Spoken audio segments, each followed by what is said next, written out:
अजीब बात है ना, अजीब जुल्म है ना कि एक बच्चा रात को इसलिए खाना नहीं खा रहा कि उसकी मर्जी का पका हुआ नहीं, और एक तरफ मेरे ही वतन में उस वीडियो ने भी मेरी चीखें निकलवा दी, जिसमें एक बेटी, और उसकी उम्र भी बिल्कुल उतनी है जितनी मेरी बेटी की उम्र है, उससे वो साफी पूछता है, पांव उसके नंगे हैं और पांव पे कीड़े चढ़ रहे हैं,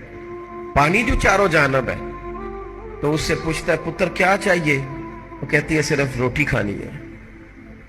कोई मुतालबा नहीं, कोई मुतालबा नहीं, रोटी दा दुख न पूछो, ये रोटी बंदा खा जाती जी,